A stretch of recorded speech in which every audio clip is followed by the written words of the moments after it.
My fiancé and his family mocked my late dad and called his hero Death stupid. So I smiled, thanked them for revealing their true colors, and canceled the wedding in front of everyone. You know that moment at an engagement party when everything looks perfect? White tablecloths, candles, soft music, everyone smiling politely, and then someone makes a nasty comment about your dead father and your fiancé laughs right along with them. Yeah, that was the moment. That's when I stood up in front of everyone and said he'd shielded a German Shepherd with his own. He knew he might not make it. But here's the thing. We had a dog, Max, an old lab. He'd passed away just a few weeks earlier, and we were all wrecked about it. He was family. Dad used to say, "I know Max is gone, but when I hear barking somewhere, my heart still skips." So when he heard barking, he couldn't walk away. He was awarded a certificate and a medal. Posthumously, my mom and I received them at the department. I remember my hands shaking as I signed the papers. The things they found on him after the explosion, his keychain with a tiny wrench charm, his old watch, cracked face, burned strap, and his wallet scorched and soot-covered with a couple of half-burned bills. I kept them all in a box in my bedroom. A beautiful box, like a shrine. There was also Max's collar with the tag that said, "Max, if found, call home. She's family." My dad kept it on him. After Max died, said he couldn't throw it away. Those things were my anchor, a reminder of who I am, where I come from, that I come from a family that stops for others, that loves fiercely and without conditions. Ryan Palmer knew. He'd listened to every story, nodded along, said he was proud of my dad. His mom, Helen, she acted like she understood too, but in that way, people do when they're pretending. Polished, distant, smiling like it physically pains her to share air with regular humans, always with that expression that silently added, "You're lucky we're even letting you sit at this table." Helen was what you'd call connected, the type of woman who pours coffee like it's a sacrifice. She didn't have a job, she had initiatives, donated roses for local marathons, served on church committees, and never let you forget her late husband had been a doctor. She never directly said I wasn't good enough. What she did say was stuff like, "You're so authentic. That's really in right now, being simple." Or the time she asked about my job. "Have you ever felt like you were living in someone else's shadow? Like every word you said was being weighed and measured?" That was Layla Monroe's life. She was always trying to prove herself, especially to Helen, her fiancé's mother. Helen had this way of making you feel small, like you were just a project she was managing. Flashback to when Layla was 9. She stood outside the screen door, listening to her father's heavy boots thud across the kitchen tiles. The rain tapped on the glass, mingling with the scent of coffee and warmth. He was humming, filling the anxious silences. Clutching a school award, she waited for him to notice, hoping he'd see her need for praise. Years later, Helen's critical gaze felt icy in comparison. Layla's skin remembered the soft kitchen lamplight, the scent of wet earth, and the gentle pride in her father's voice. She held on to that difference fiercely. Layla's father had been a hero, shielding a dog in danger. He was awarded a medal posthumously, and she kept his belongings in a beautiful box like a shrine. Those items were her anchor, a reminder of her family's fierce love. But Helen? She acted like she understood, all polished smiles and distant politeness. "Have you ever thought of going back to school?" she'd ask as if Layla's job behind the counter was a shameful secret. Ryan Palmer, her fiancé, would chuckle at Helen's comments, but he was just waiting for his mother to tell him what to think. The closer they got to the wedding, the clearer it became. Layla wasn't marrying a man. She was marrying his mother's well-trained echo. Helen lived just 10 minutes away, popping in unannounced with organic pastries and unsolicited advice, keeping a mental list of Layla's failures. Then came the family bonding dinner. Layla, hoping for a breakthrough, invited her mom, who showed up with a homemade pie and a warm smile that only a survivor could wear. When Helen asked, "So, how long have you lived in this area?" Her tone dripped with condescension. Layla's mom didn't fight with words. She fought with presence. A week before everything changed, Layla went on a girls' trip to Portland. No real occasion, just a bachelorette weekend declared by her friend Gina. They drank cheap rosé from plastic cups, laughed like idiots, and pretended they were still 20. But deep down, Layla knew she had to confront the shadows looming over her life. Would she find the courage to break free? Would she honor her father's memory and reclaim her self-respect? The answer was waiting just around the corner. For a moment, I really believed everything might turn out okay. Then I came home and instantly felt it. Something was off. The apartment smelled like lemon and lavender. Helen had definitely been there. Things were out of place. The decor was changed. And when I walked into the bedroom, my stomach dropped. The shelf was empty. My box was gone. "Where's the box?" I asked Ryan Palmer. He didn't even look up from his laptop. Just shrugged. Mom tidied up, said it was clutter, thought it might help you let go. Let go. She just thinks you're a little too stuck in the past. Right on. Cue. Helen walked in, herbal tea in one hand, that faux peacemaker expression glued to her face. Layla Monroe. I didn't throw it out. I just moved it. It's up in the attic now. Honestly, a box of dusty things, a leash or whatever. That's just baggage. And with the wedding coming up, steam from the main course curled between white candles as Layla Monroe scanned the room. Every laugh from Ryan Palmer's relatives echoed too loud, a vivid reminder that she was an outsider here. Her fingers brushed the photo tucked in her purse. Her dad, grinning wide. Memories of him flooded back alongside Helen's sharp words. "It's not a funeral, right?" Tension pricked at Layla's skin. Could she really stay silent? What happens when honoring someone means going against everyone else's wishes? The engagement party was plucked right off a Pinterest board. Gleaming white linens, soft jazz, the flicker of candlelight drowning out her voice. It felt more like a pageantry than a celebration. Helen had rented the whole restaurant and made sure it was the night's main attraction. When Layla had asked if she could mention her dad during the vows, Helen simply smiled and said, "That might be heavy for the guests. It's a wedding, not a funeral, right?" The jab cut deep. Eyes darted around the room, landing on the row of Ryan's family. Uncle Jim, with his booming laughter and self-importance, Cousin Rachel with her therapist veneer and her Instagram stories. Layla's heart sank. Her side of the table was small, barely a couple of relatives and 3 friends, but that didn't bother her. What stung was how they took cheap shots at her family. After a few polite toasts and appetizers, Jim rose to address everyone. "We're so thrilled Ryan found a woman like Layla. Simple but sturdy. You really lucked out, son." Did he really just say that? Layla gripped her fork, her knuckles turning white. A quiet storm brewed inside her, fueled by disrespect and the urge to defend her family's honor. The laughter around her felt cruel. When Rachel leaned over, giggling as she whispered, "So, this is your first time?" Layla froze. First time? The shellfish? Or being belittled like this? She forced a smile, but inside, fury began to rise. Was this her new family? The moments stretched long, each second heavy with dread. Helen stood up, all smiles and charm, mask firmly in place.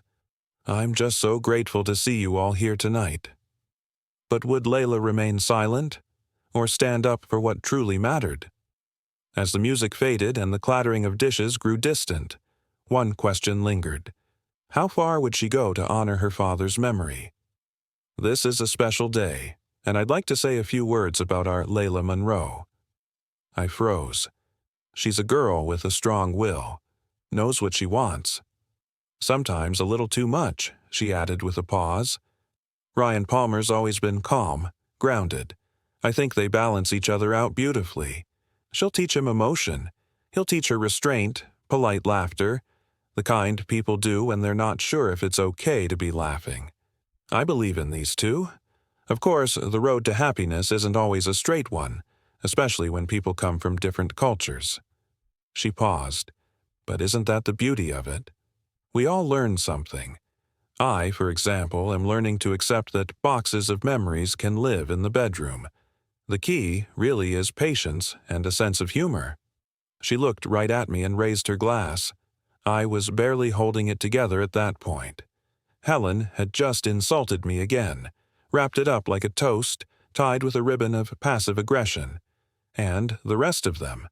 Every single relative of his took their turn belittling me, my family, my entire existence, one joke at a time. Ryan Palmer sat next to me, smiling, silent. I excused myself to the restroom because the only other option was flipping a table. That's when I heard two of his cousins whispering by the sinks. Well, at least she's pretty, especially for someone from that kind of family. And her dad, hero or not, dying over a dog. Kind of dumb, right? Didn't he think about his own family? His daughter? I stepped out of the stall, silent. They froze. Back at the bar, I heard Uncle Robert chatting with Ryan Palmer. I walked over for a glass of water and caught this little gem. Just don't let her change you, okay? Helen says she's got a real temper. Don't go jumping into fires for some Matt, huh? Ryan Palmer laughed as if, what do I look like, a lunatic? They both cracked up, and that's when it hit me. Ryan Palmer didn't just stay quiet when I needed him to stand up for me. He laughed with them. I turned and walked back to the table on shaky legs. They were all laughing at me, at my father, at the one story I told them that mattered. And Ryan Palmer, he was in on it, laughing behind my back. I couldn't tell you what happened after that. Someone gave a speech, something about the future, plans, whatever. I sat there like I was under a glass dome. I could hear, but not really. See, but everything was blurred. My hands were shaking. I kept them under the tablecloth. Ryan Palmer, sweet and attentive, kept pouring me water, leaning in to whisper something. I nodded, not processing a word. All I could hear were their voices, their jokes, their laughter. Ryan Palmer's cheerful, "What do I look like?" A lunatic replayed like a broken record. I closed my eyes. "You okay?" My mom leaned toward me, speaking just loud enough for me to hear. I nodded, then shook my head slightly. "Can we step outside?" "I can't do this, Mom. I can't marry him." "Did you hear what they said?" She nodded slowly. "I did. And you're right. No one should have to sit through that. I was waiting for you to say it. I kept trying to be smaller, softer, hoping they'd accept me. But what they really wanted was for me to be grateful they let me into their family. Grateful enough to erase who I am." Mom pulled me into a hug. "You don't owe them anything. Be yourself." "I really thought Ryan Palmer was different," I whispered. My voice was shaking. I thought he saw me, supported me, loved me. But no, he's just like them. He agrees with them. We stood there for a moment. Then I said, "I need to say it out loud in front of everyone. I don't want them thinking I snapped or stormed off. I want them to know why." She nodded again. "I'll be right next to you." We went back in. I walked over to my friends and spoke quietly, trying not to attract attention. "Girls, there's not going to be a wedding. I'm calling it off. We'll talk later." "Okay." They looked at each other, saw the state I was in, and didn't ask questions. The sharp glare of summer sunlight crept through the kitchen window, illuminating dust motes swirling above her father's battered coffee mug. Layla Monroe's small hand pressed against the cool tile as she listened to him laugh. Not loud, never boastful, but warm enough to make strangers feel seen. Cinnamon and burnt toast lingered in the air as he leaned down and whispered, "You stand up for family, no matter the crowd." The memory came with a surge of warmth and ache, anchoring Layla Monroe in the present. Her resolve hardened. Melanie grabbed my hand and squeezed. "We've got you, Layla Monroe, no matter what." I smiled at them through trembling lips and nodded. I took a few steps away to breathe, to steady myself. Then I heard Helen on the phone, loud enough that she clearly didn't care who heard. She's emotional, runs in the family. Her dad was like that too, always jumping into things that weren't his business. Anyway, it all went great. She seems to have settled down. The trauma stuff? Please, just family drama dressed up with a medal. Suddenly, everything in my head snapped into place. Crystal clear. My strength came back. So did my clarity. I walked over to the table and tapped my glass with a fork. Silence. "Excuse me," I said. "Can I have everyone's attention for a minute?" Ryan Palmer turned to me, smiling, probably expecting something sweet or sentimental. "I just wanted to say a few words. I'll keep it short." I paused, took a deep breath. "I'm thankful for this evening. Really, especially for the honesty. Because tonight, I heard everything I needed to know to understand that there won't be a wedding." Gasps, stares, whispered confusion. Not because I'm offended, not because I'm afraid of challenges, but because I will not marry a man who smiles while his family laughs at me, at my mother, at my father, who died saving someone else's dog, who was more of a man in one moment than most people manage in a lifetime. My fingers were shaking, but I kept going. I will not marry someone who makes me hide the things that matter to me. My memories, my home, my family. The whole room fell still. Even the music stopped. You wanted me to shrink, to be smaller, quieter, easier to digest. But I remembered who I am. I remembered who my father was. And I don't have to become less to fit into someone else's idea of acceptable. I turned to Ryan Palmer. "I loved you. I did, honestly. But if you can't stand next to me when it counts, then you're not ready to be a husband." I put down the glass, turned to my mom, and we walked out. No one followed me, which told me everything I needed to know. I was zipping up my suitcase, my heart pounding with a mix of fear and defiance. I couldn't stay in that house for another second. It didn't matter that I had no idea where I would end up. Just as I finished packing, Ryan stepped into the doorway. He froze, confusion etched across his face, like he expected this moment to somehow be different. "Are you leaving?" he asked, his voice shaky. I didn't respond. I just tightened my grip on the suitcase handle. "Layla, wait. Can we talk?" he pleaded, taking a step forward. I met his gaze, unwavering. "You really think there's anything left to discuss?" He sighed, rubbing his temples as if trying to erase the tension. "It was just a dinner. People were joking around." My eyes flashed with anger. "Jokes about my dad? About me? And you laughed along." "They weren't laughing at you," he stumbled. "It was just conversation. I didn't want to make a scene." "Oh, great plan. Let them humiliate me while we eat cookies later?" He blinked, bewildered. "Okay, maybe Mom said some things, but she didn't mean to hurt you." "No, Ryan, she meant it. And you can't face that because you think she can do no wrong. You agree with her." He threw his hands up in frustration. "That's not true, Layla. I love you." I felt a chill as I murmured, "It's too late. I don't believe you anymore." His eyes widened as if seeing a stranger. "You're really going to walk away? Just throw everything away?"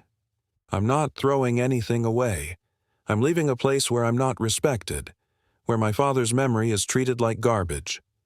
I held up my hand to stop him. The air crackled with unspoken words. Would I regret leaving? Or was this the moment I reclaimed my self-respect? The clock ticked in the tense silence, and outside the scent of rain mixed with the rustle of leaves. A car door slammed, jolting us both. My heart raced. I inhaled slowly, my mind racing through the choices laid before me. Finally, tension broke as my resolve hardened. I turned and stepped toward the door, but the question clung to me like a shadow. Was I losing everything? Or finally saving myself? "Stop. It's over." I grabbed my suitcase, clutching the box filled with my dad's things. My mom wrapped her arms around me, whispering, "You're strong. You did the right thing." The next morning, Ryan showed up with flowers, standing on the porch like a character from a cheesy rom-com. He wore a guilty smile, holding a dozen roses as if that could fix everything. "Can we just talk?" he asked, and I let him in. Mom heard his voice, walked in, and gave him a look that said he was as welcome as a waiter with the wrong order. Then she left us alone. "I miss you," he rushed out, words tumbling over each other. "I couldn't sleep. It was all just a misunderstanding. No one meant to hurt you. Mom was just stressed. You know how she gets." I stared at him, feeling nothing. No rage, no hope, just pure exhaustion. "Ryan, you still don't get it. This isn't about wedding stress or your weird aunt's comments. This is about you sitting there, watching me get disrespected and saying nothing. You laughed while they tore my family apart." He paused, then suggested, "Maybe if you just said you overreacted a little, Mom would calm down. We could work through this." I closed my eyes, disbelief washing over me. "You want me to apologize?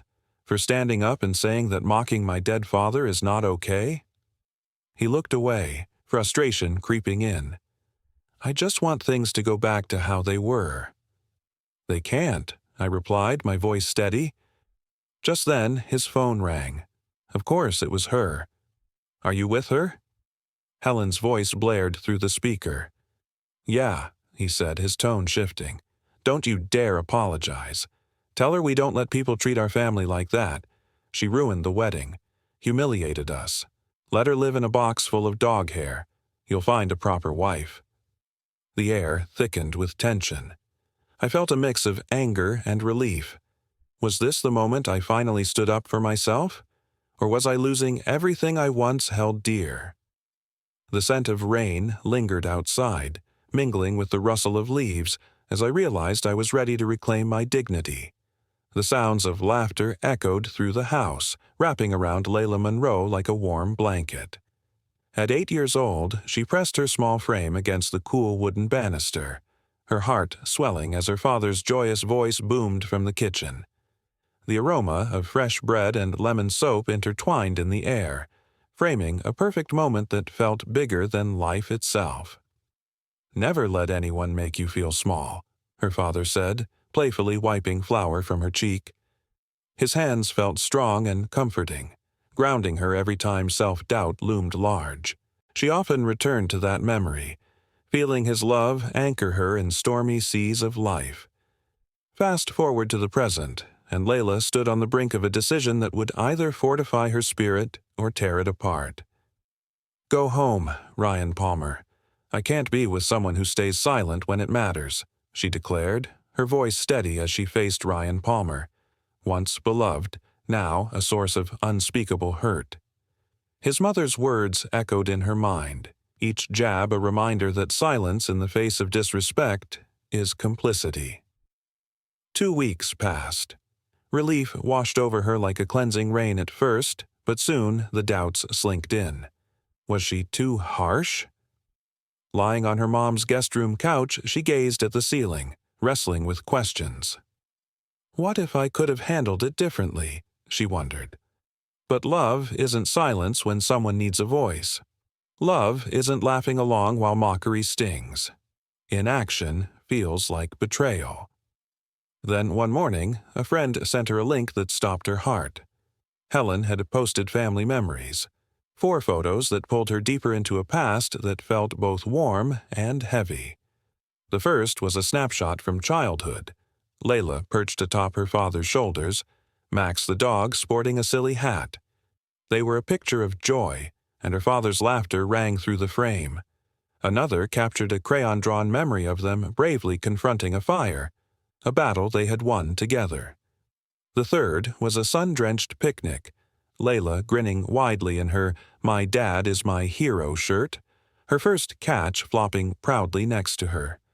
The last photo, a quiet tribute, revealed his medal, his certificate, and a collection of belongings carefully arranged.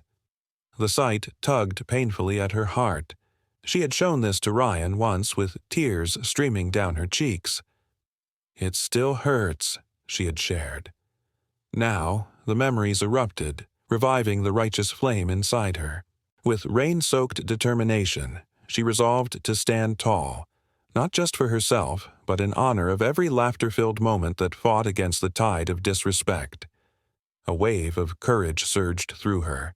She was ready to reclaim her dignity, empowered by love, and anchored in her father's words. In the dim glow of her childhood living room, Layla Monroe sat, the air thick with the scent of wood polish and her father's aftershave. She curled her feet beneath her, tracing the edge of a faded photograph. Her father's laughter echoed from the hallway, a melody that danced with the rain drumming against the window. Each detail, the warmth, the scent, the sound, tightened her pulse, anchoring her to the man whose memory she fiercely protected. The past wasn't just pain, it was how she learned to breathe. But now, everything had changed. A post online shattered her world. Someone had taken her cherished memories and splashed them across social media, mocking her grief. The caption read, "Sometimes the people you think are close turn out to be overly sentimental." It was a cruel twist of fate. The comments were worse. Is he really going to live in a museum? Poor guy. Therapy would be the only roommate in that marriage. Each word twisted the knife deeper, turning her stomach inside out. Only Ryan Palmer could have given her those photos. Only he could hand over her grief, her memories, for someone else to dissect. 5 minutes later, she was calling him. "Why did you give her my photos?" He hesitated. "I thought if she saw how much it meant to you, maybe she'd understand. Maybe she'd soften." Softened? You didn't think she'd weaponize it? That she'd post my private pain for the world to laugh at? Those pictures were never meant for anyone else. You gave her my grief and said, "Here, do what you want." You liked the post, Ryan. I saw it. Silence hung heavy between them, the truth unspoken. She blocked his number, deleted everything that tied them together. With a steady hand, she filed a report on Facebook, checking violation of privacy, attaching the screenshots, and hitting submit. By the next day, the post was gone. 3 months later, she moved out. She found a cozy 2-bedroom near work, bright and clean, always smelling like coffee. The box with her dad's things sat on the shelf where it belonged. Not hidden, not trashed, just there. Memory, strength. Layla Monroe was ready to reclaim her dignity, empowered by love and anchored in her father's words. She would honor his memory, find her self-respect, and refuse to compromise her values. The rain outside drummed a steady rhythm, a reminder that she was not just surviving, she was thriving. My mom swings by every weekend, and you better believe she brings pie. We settle into the couch, catching up over old movies, laughter weaving through the air until it's hard to catch our breath. Work's been buzzing, too. I got promoted to shift lead, and now I'm the go-to person for orders, training new hires and keeping everything running smoothly. The local grocery store folks see me as the manager's right hand. And honestly, I'm nailing it. I've rebuilt my trust in myself, piece by piece. Mornings have transformed, too. I've picked up running, and I've got this awesome lab named Spark. My dad would have loved him. Funny enough, I rarely think about Ryan Palmer anymore. When I pass that old coffee spot, the memory hits me. How Ryan Palmer could never wrap his head around why anyone would want a dog. Now? He's silent. Good. I don't need him explaining to his family why there's no wedding, no apartment, and definitely no woman who is worth sticking around for. I don't crave revenge. I just wanted respect. For myself, for my family, for the ones I've lost. And you know what? I've got that now. No one, not even Helen, is taking it from me again. So, here's a question for you. Was my decision to walk away the right one? Did I go too far? What would you have done differently? If you faced something like this, share your story in the comments. I'm all ears. And if this strikes a chord, stick around. There's way more to unpack.